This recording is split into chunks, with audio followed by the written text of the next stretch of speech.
જો મિત્રો આપણે 11મા ધોરણના ચેપ્ટર 7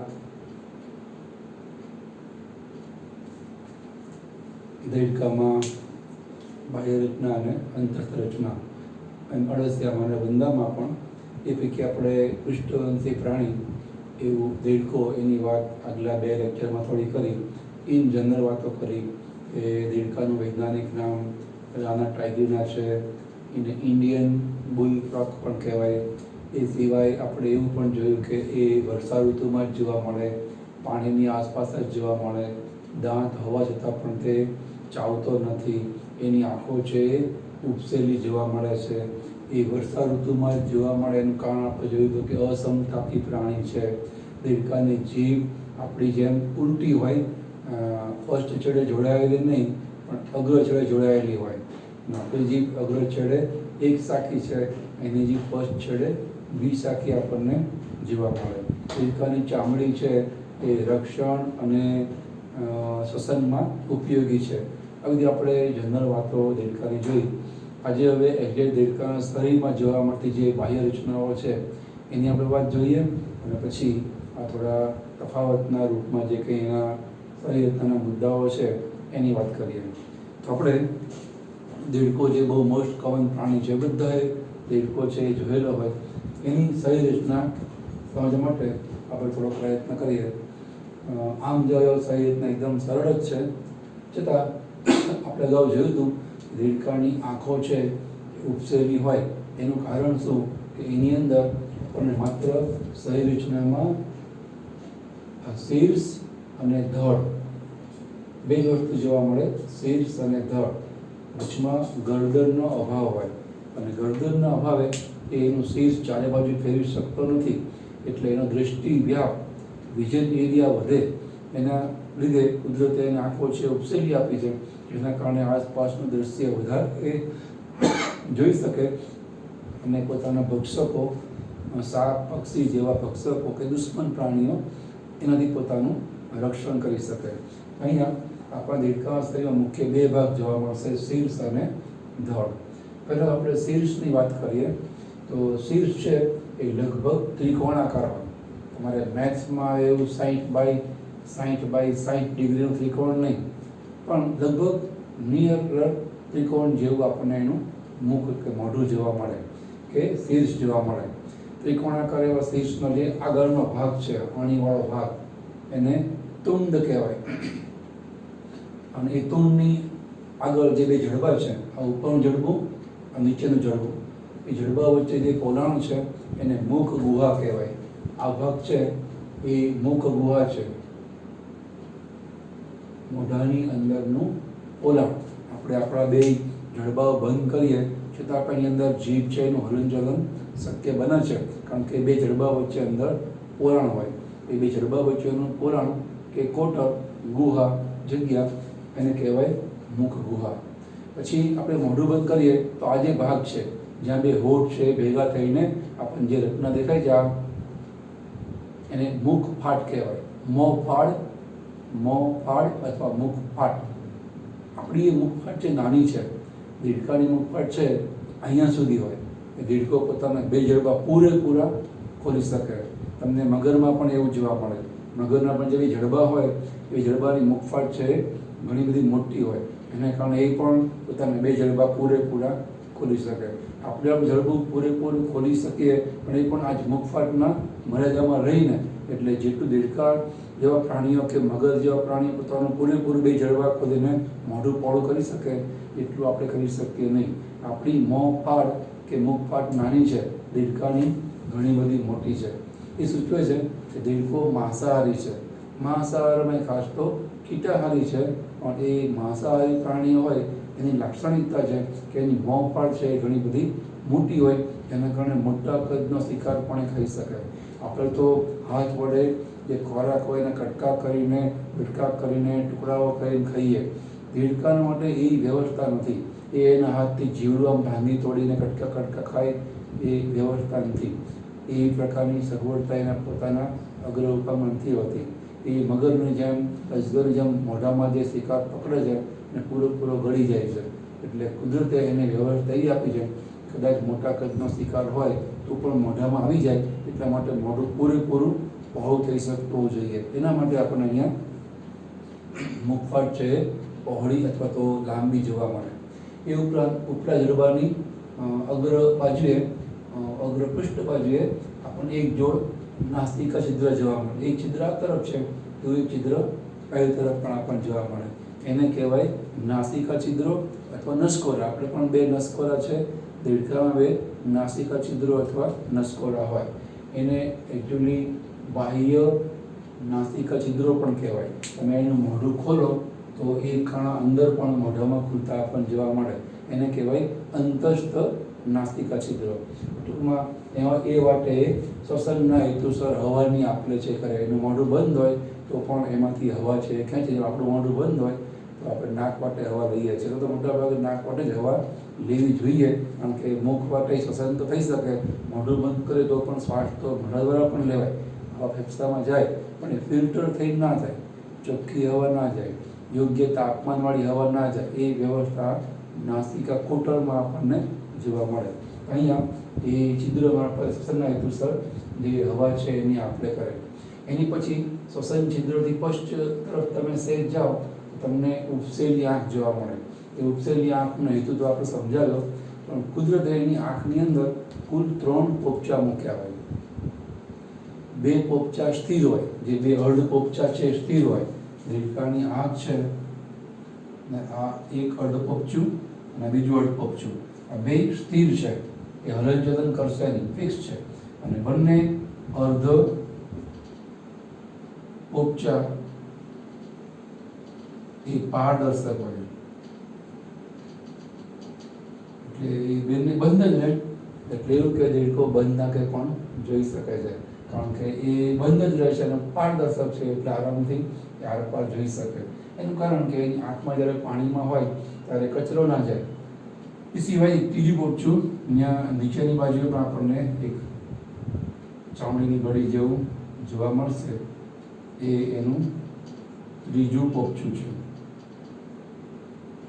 જે નીચેથી ઉપર હલનચલન કરે અને એની આંખમાં પડતી જે અશુદ્ધિઓ હોય, કચરો હોય, ડર્ટ, અશુદ્ધિ, એને સાફ કરે. એટલે એ ત્રીજું પોપચું છે એ મોબાઈલ હલનચલન કરતું હોય, અને 2 પોપચા અર્ધ પોપચા છે સ્થિર આપણને જોવા મળે. એ ત્રીજું પોપચું પણ પારદર્શક હોય, એટલે દેડકો એને બંધ કરે તો પણ એમ જોવાનું કામ તો ચાલુ જ રહે. અને એની કીકી થોડી આવી આપણને ઊભી જોવા મળે, આપણી જેમ ગોળ નહીં, થોડી ઊભી જેવી આપણને કીકી જોવા મળે. તો આ એનું આંખની રચનાની વાત. આંખથી સહેજ પશ્ચ તરફ, શીર્ષમાં સહેજ તમે પશ્ચ તરફ એટલે કે પાછળ તરફ જાઓ, સહેજ નીચે તમને એક આવી રીતે ખેંચાયેલી ચામડી જેવો ભાગ જોવા મળશે.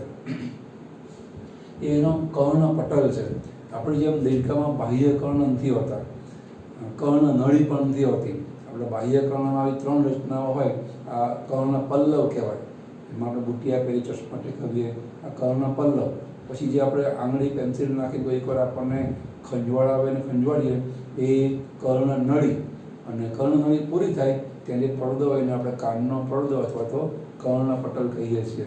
એ કર્ણ આપણે સીધો જ કુદરત અહીંયા બહાર આપ્યો છે, તેને આપણે બાહ્ય કર્ણ કે કર્ણપટલ કહી શકીએ. દેડકો પણ આપણી જેમ જ તે સાંભળે છે, તો એ કર્ણપટલ. એ સિવાય અહીંયા આપણે બતાવ્યું નથી, પણ તમે ઉપરથી જુઓ ને તો જે 2 ઉપસેલી આંખો છે, એ 2 ઉપસેલી આંખો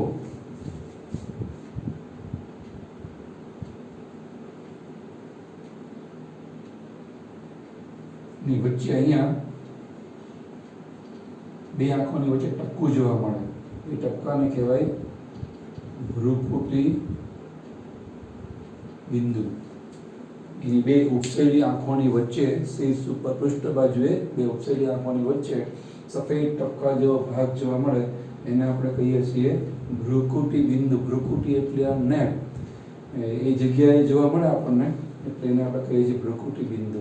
એવું કહેવાય છે કે એ એની ત્રીજી આંખનું અવશેષ છે. દેડકામાં પહેલા શંકર ભગવાનની જેમ 3 આંખ હતી, પણ એ 2 આંખથી કોઈ પણ વસ્તુને ત્રિપરિમાણમાં જોઈ શકતો હતો, એટલે ત્રીજી આંખની જરૂર રહી નહીં. એટલે એટલે ધીમે ધીમે લેમાર્ક નામના વૈજ્ઞાનિકના મતે ઉદ્વિકાસના બધા વૈજ્ઞાનિકો છે, ડાર્વિન, યુગો ધ વ્રીસ, આ લેમાર્ક, એમના મતે જે અંગનો ઉપયોગ ના હોય એમ ધીમે ધીમે પેઢી દર પેઢી એ નાશપ્રાય થઈ જાય. જેમ કે આપણા શરીરમાં પણ જે એપેન્ડિક્સ છે, આંતરપુચ્છ, પછી પુચ્છાસ્થિ છે, ડાપણની દાઢ છે, એ બધા અવશિષ્ટ અંગો છે, એટલે કે નિષ્ક્રિય અંગો છે, જેનું ભૂતકાળમાં કામ હતું, હાલ અત્યારે કામ નથી. એટલે એ અંગ હોય કે ના હોય એમથી આપણા જીવનમાં કોઈ ફેરફાર પડે નહીં, જૈવિક ક્રિયા કરવામાં કોઈ મુશ્કેલી પડે નહીં.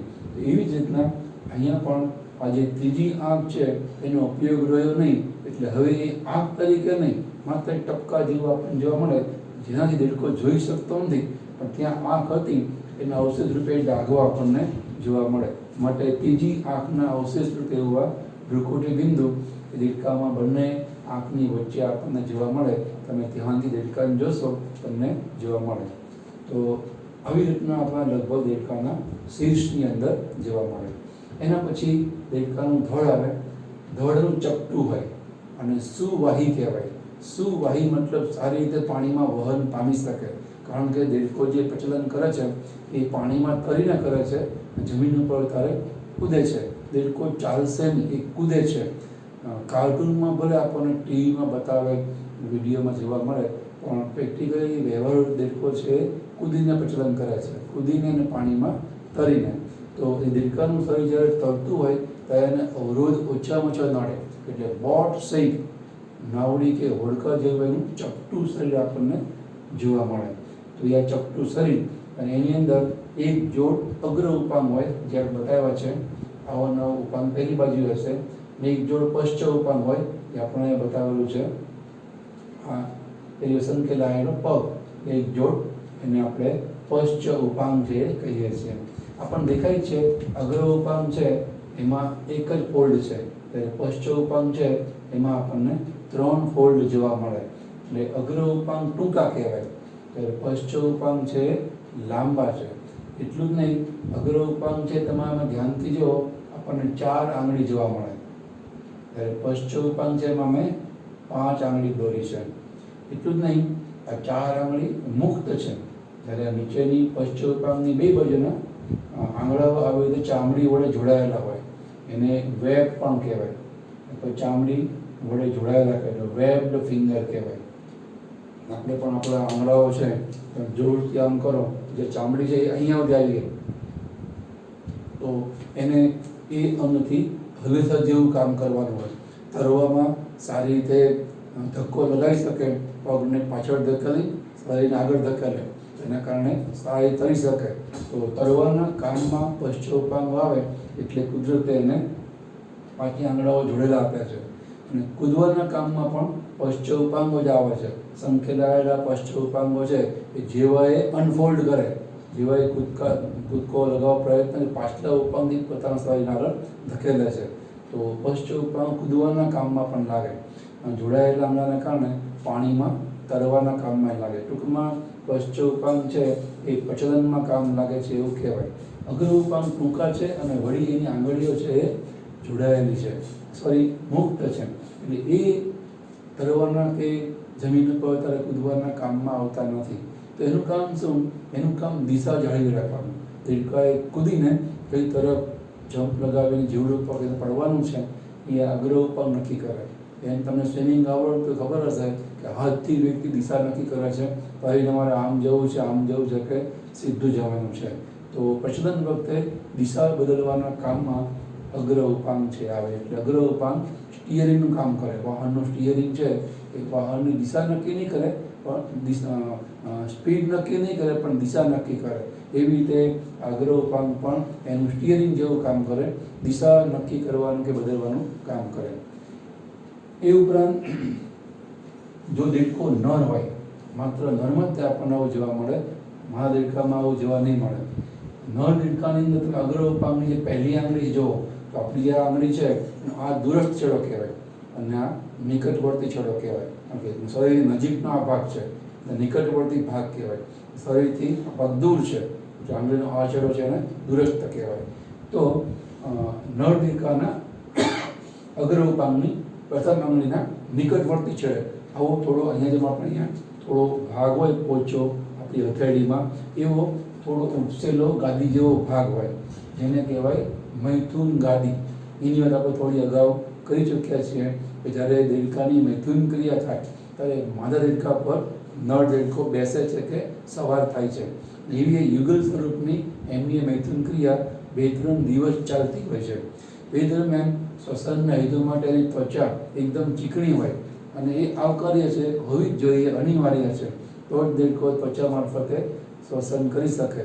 પણ એની સામે જ્યારે મૈથુન ક્રિયા કરવાની થાય, માદા દેડકા પર નર દેડકાએ બેસવાનું થાય અને આવી રીતે 2-3 દિવસ સુધી, તો એ ચીકણી જે એની શરીર દિવાલ છે એને અડચણરૂપ બને, નર દેડકો લપસી જઈ શકે છે. એવું ન થાય એટલે કુદરતે એ નર દેડકાની અંદર પોતાના અગ્ર ઉપાંગની પહેલી આંગળીના નિકટવર્તી છેડે બે તરફ ગાદી જેવો ભાગ આપેલો હોય, જેમથી ગરદનના ભાગેથી નીચે રહેલા માદા દેડકાને નર દેડકો જે બરાબર જકડે કે પકડે, અને એ રીતે એ પકડ રાખી અને 2-3 દિવસ યુગલ સ્વરૂપમાં પાણીમાં તરે. તો મૈથુન ક્રિયા કરવા માટે કામ લાગતો એ આંગળીનો ઉપસેલો ભાગ છે, એટલે આપણે એને કહીએ છીએ મૈથુન ગાદી. એ પણ આપણને અગ્ર ઉપાંગમાં પ્રથમ આંગળીના નિકટવર્તી છેડે જોવા મળે. જો કે નરમાં જ હોય, માદામાં આપણને એવું જોવા મળશે નહીં. એ સિવાય તમે પીઠમાં જુઓ ને, પીઠમાં પૃષ્ઠ બાજુએ તો વચ્ચે તમને કંઈ રેખા જોવા મળશે, એને કહેવાય પૃષ્ઠ મધ્ય રેખા. એટલે કે દેડકો છે એ સમદ્વિ પાર્શ્વ રચના ધરાવતું પ્રાણી કહેવાય. સમદ્વિ પાર્શ્વ રચના એટલે શું? કે જે પ્રાણીને આપણે એક અક્ષ દ્વારા બે સરખા ભાગમાં વહેંચી શકીએ, તો એને કહેવાય એ પ્રાણી સમદ્વિ પાર્શ્વ રચના ધરાવે છે અથવા દ્વિપાર્શ્વ સમરચના ધરાવે છે. આપણે પણ આ અક્ષે આપણે સરખા ભાગ કરીએ તો આપણા બે સરખા અડધા ભાગ થઈ જાય, તો આપણે પણ દ્વિપાર્શ્વ સમરચનાવાળા પ્રાણી કહેવાઈએ. તો આ પૃષ્ઠ મધ્ય રેખાથી દેડકો દ્વિપાર્શ્વ સમરચના ધરાવે છે એ નક્કી થાય. એ સિવાય એની ચામડીની વાત કરીએ તો પૃષ્ઠ બાજુની ચામડી છે એ ઓલિવ ગ્રીન હોય, તૈલી લીલો ભાગ હોય.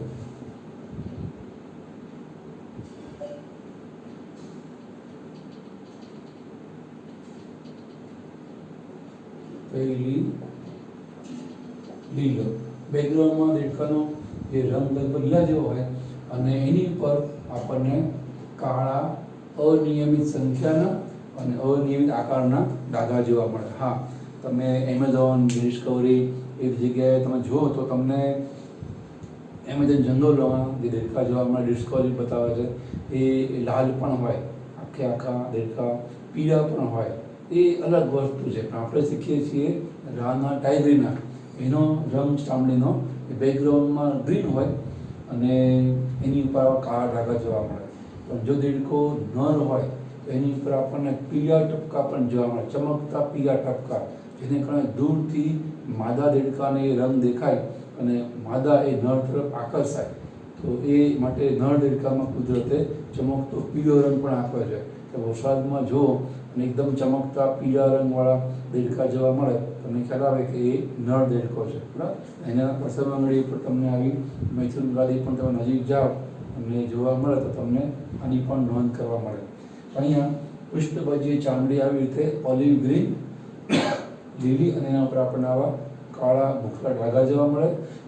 નર દેડકો હોય તો આપણને પીળા ટપકા પણ જોવા મળે.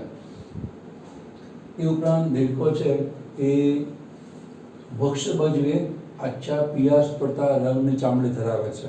નીચેની બાજુએ આછા પીળાશ પડતા સફેદ રંગ, એની ઉપર ભૂખરો લીલો કે ડાઘા એવું આપણને જોવા મળશે. એકદમ પ્લેન, કે તમે ગરોળી પણ ઉપર ઊંધી પર જોઈ હશે, બસ એવી રીતે આછી પીળી સફેદ રંગની આપણને ચામડી વક્ષ તરફ આપણને જોવા મળે.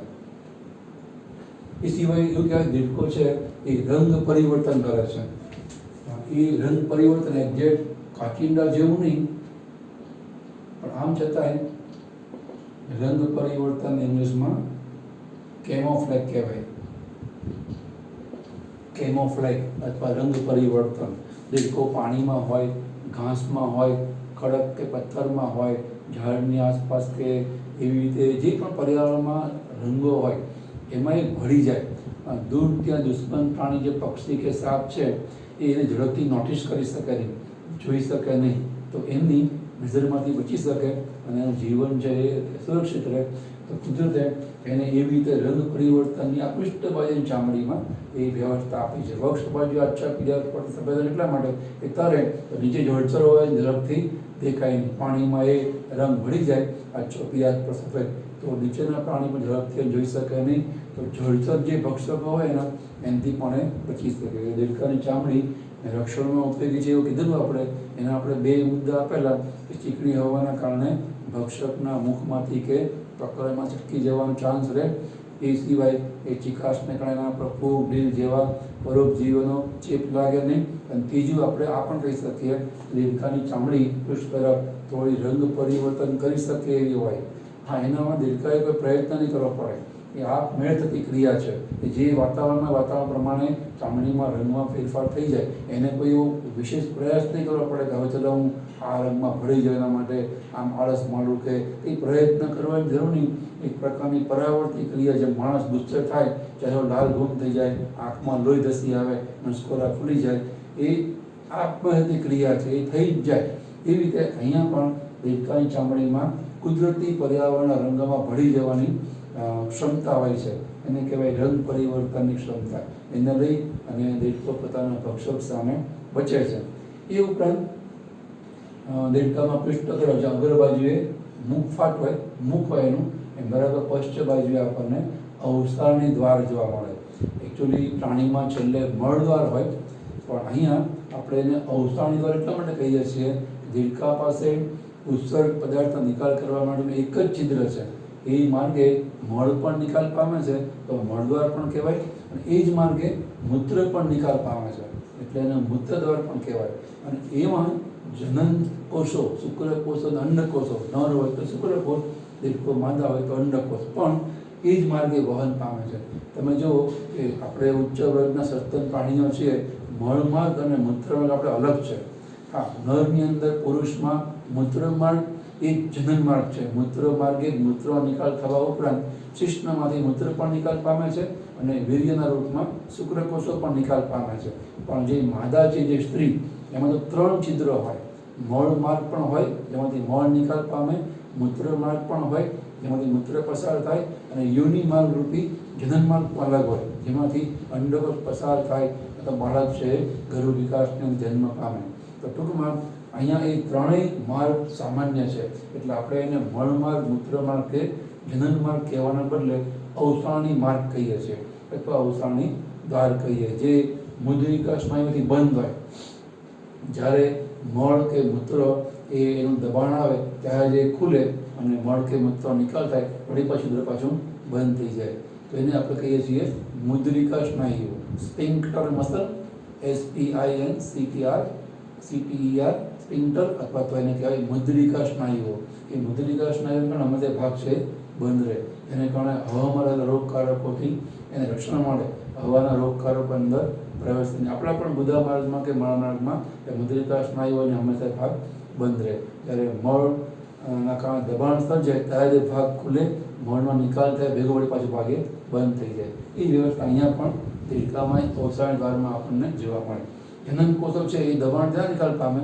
જનન કોષોમાં જાતીય ઉત્તેજનાને કારણે સ્નાયુ શિથિલ બને અને શુક્રકોષ, અંડકોષનો સમૂહ છે એ નિકાલ પામે. તો આ આપણે દેડકાની બાહ્ય રચના છે શક્ય હોય એટલી અને આપણા કોષમાં જે છે જે મર્યાદા પ્રમાણે આપણે સમજ્યા. હવે એની અંદર આપણે અગ્ર પશ્ચ ઉપાંગોની વાત કરી. એના ઉપરથી એવું પૂછાય અગ્ર ઉપાંગ અને પશ્ચ ઉપાંગ તફાવત આપો. હવે તમને તફાવતના મુદ્દે સમજાય. અગ્ર ઉપાંગ છે ટૂંકા હોય, પશ્ચ ઉપાંગ લાંબા હોય. એમાં 2 ફોલ્ડ હોય, આમાં એક જ ફોલ્ડ હોય, એક જ ગળી હોય, આમાં 2 ગળી હોય, ઝેડ આકારના હોય.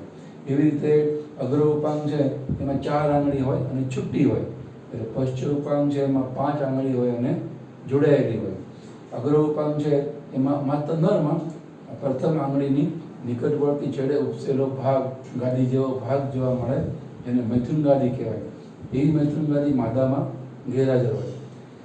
છેલ્લે અગ્ર ઉપાંગ છે ફક્ત પ્રસદન દરમિયાન પાણીમાં તરવા વખતે, જમીનમાં કૂદતી વખતે દિશા બદલવા માટે કામ લાગે. દિશા નક્કી કરે કઈ તરફ કંટાળવું છે કે વળવું છે કે જવું છે. જ્યારે પશ્ચ ઉપાંગ છે તરવા માટે પાણીમાં, જમીનમાં કૂદવા માટે એટલે કે પ્રજનનના હેતુ માટે પશ્ચોપા મુખ્યત્વે કામ આવે છે. તમને હવે તફાવત સમજાય. એવી રીતે આ તફાવત પણ જૂના કોર્સ અંદર બહુ પૂછાયેલો છે. દેડકામાં બાહ્ય લિંગ ભેદ સમજાવો, એટલે કે નર દેડકો અને માદા દેડકો, એ તફાવત સમજાવો.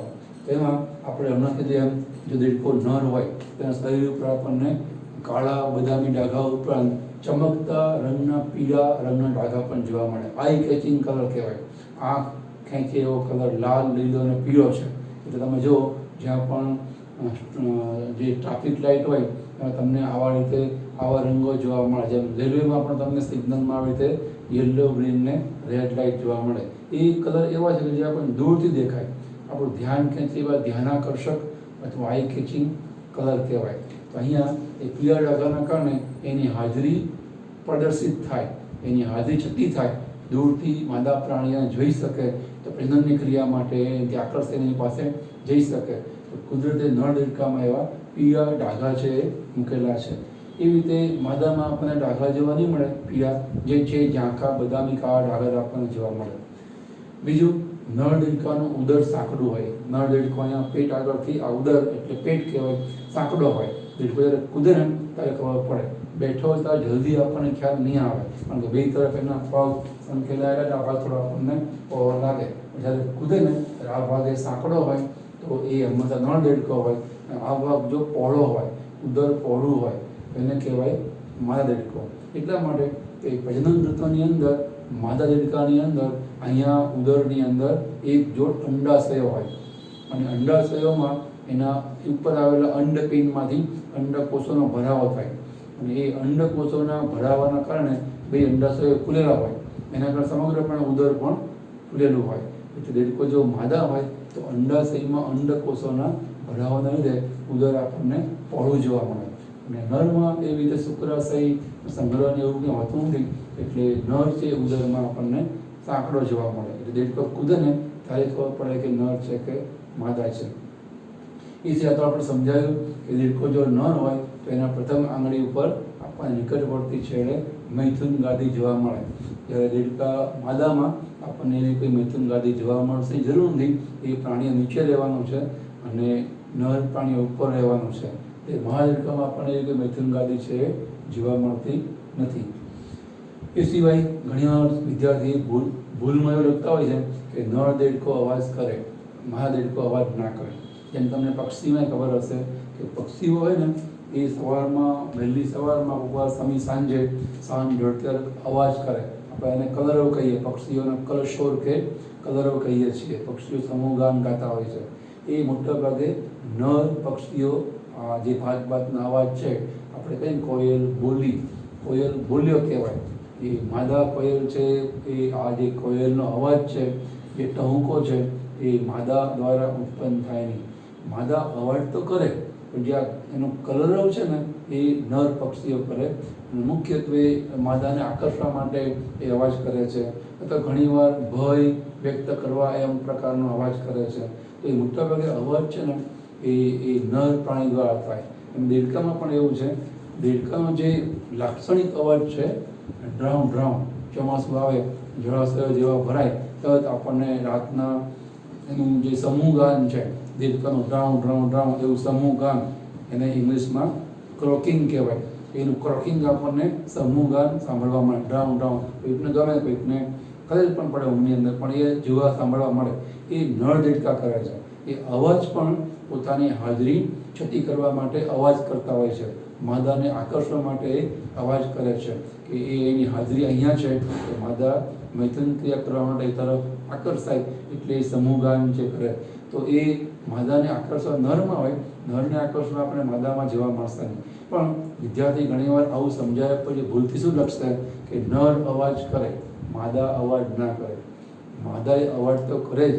દેડકો નર હોય કે માદા, બંનેના ગળામાં સ્વર પેટી હોય જ. સ્વર કોથળી આપણને સ્વર પેટી કે સ્વર યંત્ર એ જોવા મળે જ. વોઇસ બોક્સ કહેવાય. એટલે અવાજ તો બે કરે. તમે બેયને પકડીને થોડી પીડા આપો તો બે ચૂંકારો કરે જ. બેયના ગળામાંથી પીડાના કારણે અવાજ તો નીકળે જ. એટલે નર અવાજ કરે, માદા અવાજ ના કરે નહીં કહેવાય. એક્ઝેક્ટ તમારે આવું લખવાનું કે નર દેડકો છે એ ડ્રાઉં ડ્રાઉં અવાજ કરે, માદા દેડકો ડ્રામ ડ્રામ અવાજ ના કરે. ડ્રામ ડ્રામ અવાજ છે દેડકાની ઓળખરૂપી એ ડ્રામ પ્રકારનો અવાજ. દુનિયા બીજા કોઈ પ્રાણી આવો અવાજ કરતા નથી, એટલે એની ઓળખ કહેવાય. એ ઓળખરૂપી અવાજ, લાક્ષણિક અવાજ જે ડ્રામ ડ્રામ છે એ અવાજ ના કરે. ડ્રામ ડ્રામ કાઢી નાખો અને માદા દેડકો અવાજ ના કરે લખો ને તો એ ખોટું પડે, કારણ કે અવાજ તો સ્વર બેમાં હોય. એમનો જે મૂળભૂત અવાજ જે ચૂંકરા જેવો, જે ઉંદરને મળતો હોય તો ચૂં ચૂં જેવો અવાજ તો બે પ્રાણી કરે છે, બરાબર. પણ જે આ માદાને આકર્ષવા માટેનો અવાજ છે એ માત્ર નર પ્રાણી કરે. એનું કારણ પણ શું છે એ મેં ઉપર લખ્યું છે કે નર દેડકો છે એની અંદર સ્વર કોથળી હોય, જે એનું આ નીચલું જડબું છે અહીંયા આપણને સ્વર કોથળી જોવા મળે. તમે એ જડબાને આવી રીતે જુઓ, દેડકાને ઊંધો કરીને, ઊંધો પાડીને તમને એના નીચલા જડબામાં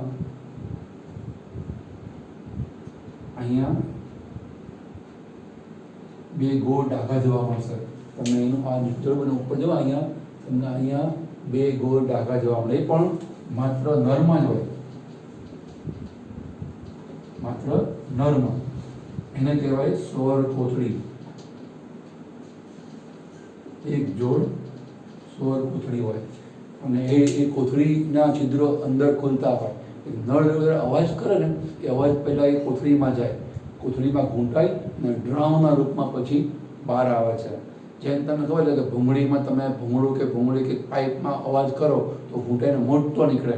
એને તમે બોલો એના કરતાં ભૂંગળામાં રાખીને બોલો તો અવાજ તમારો ઘેરાઈને મોટો થઈને બહાર આવે. થોડો અવાજ છે એનું એમ્પ્લિફિકેશન થાય, અવાજ છે પ્રવર્ધિત થાય. એટલે આ સ્વર કોથળીને ઘણા સાહિત્યમાં ધ્વનિ વિસ્તારક રચના, ધ્વનિ વિસ્તારક યંત્ર પણ કહેવાય. પણ સ્વર કોથળીમાં અવાજ જાય અને બરાબર ઘૂંટાય એટલે જોરથી ડ્રામ ડ્રામ એવો અવાજ નીકળે. આવી સ્વર કોથળી છે એ માદામાં ગેરહાજર હોય. એટલે માદા અવાજ કરે પણ સાધારણ અવાજ થાય, તમે પાસે હોય તમે સંભળાય, પણ જે દૂરથી જે ડ્રામ પ્રકારનો અવાજ સંભળાય ને એ નર કરે. અને નરમાં કુદરતે આવી એક જોડ સ્વર કોથળી આપી છે, એ એના ગળામાંથી નીકળતા નાના અવાજને મોટો કરીને બહાર દૂર સુધી ફેલાવે છે. તો એ સ્વર કોથળીના કારણે નર દેડકો છે એ આવી રીતે લાક્ષણિક અવાજ ડ્રાઉં ડ્રાઉં છે કરી શકે. માદામાં આપણને એવો લાક્ષણિક ડ્રાઉં ડ્રાઉં અવાજ જોવા મળતો નથી, કારણ કે સ્વર કોથળી ના હોય. તો હવે તમને નર અને માદા દેડકાના બાહ્ય લિંગ ભેદની પણ ખબર પડે. બાહ્ય લિંગ ભેદ એટલે શું? બહારથી જે કંઈ જોવા મળે એને આધારે આપણે એને નર અને માદાની ઓળખ આપીએ છીએ. બાકી તમે અંતસ્થ રચના જુઓ, એનાટોમી, મોર્ફોલોજીની, મોર્ફોલોજી મતલબ બાહ્ય રચના, એનાટોમી મતલબ અંતસ્થ રચના. એમાં તો પાછા અંડવાહિની, શુક્રવાહિની કે ઉત્તેજન વાહિની, શુક્રપિંડ, અંડપિંડ, એનાથી પણ ઓળખ થાય જ છે કે નર દેડકો છે ને માદા છે. પણ બહારથી આપણે જે નર માદાને ઓળખીએ એને કહેવાય બાહ્ય લિંગ ભેદ. તો હવે તમને આ બધા લક્ષણોથી બાહ્ય લિંગ ભેદ વિશે પણ સમજાવતા આવડશે, બરાબર. અહીંયા આપણે દેડકાની બાહ્ય રચના છે એ પૂરી કરીએ છીએ. હવેથી નેક્સ્ટ લેક્ચરમાં આપણે એના વિવિધ તંત્ર સમજવાના આવશે. આપણે તો સમજાવેલું કે કોઈ પણ પ્રાણીમાં, ઉચ્ચ પ્રાણીઓમાં કુલ 7 તંત્ર હોય. પાચન, પ્રજનન, ઉત્સર્જન, શ્વસન, કંકાલ, ચેતા, એવા 7 તંત્રો પૈકી આપણને એક કંકાલ તંત્ર દેડકાનું અહીંયા આપ્યું નથી. કંકાલ તંત્ર આપણે અલગથી ભણવાનું આવશે, પણ માણસની અંદર દેડકામાં આપણને આપ્યું નથી. એ સિવાયની 6 તંત્રો છે, વિવિધ તંત્રો, અંગ તંત્રો, એ આપણે નેક્સ્ટ ટાઈમ જોઈશું. સૌથી પહેલાં આપણે પાચન તંત્ર જોઈશું, એના પછી ક્રમમાં વિવિધ તંત્રો આપણે જોઈશું. તંત્ર શીખ્યાની પહેલાં આપણે જે પણ 3 લેક્ચરમાં દેડકાના બાહ્ય લક્ષણોની વાત કરીએ એ બરાબર તમે બુકને સામે રાખી અને સમજવાનો પ્રયત્ન કરો. જે કે આપણે આપ્યું છે એ બુક કરતાં પણ વધારે મુદ્દા આપે છે નીટ પોઈન્ટ ઓફ વ્યૂ. નીટમાં પણ તમને કામ લાગે, ગુજકેટમાં કામ લાગે, એટલે એ બધા નોંધી અને બુકની જે મેટર છે એ સરવાળો કરી સમજવા પ્રયત્ન કરો. નેક્સ્ટ લેક્ચરથી આપણે વિવિધ અંગતંત્રો છે એની વાત જોઈશું.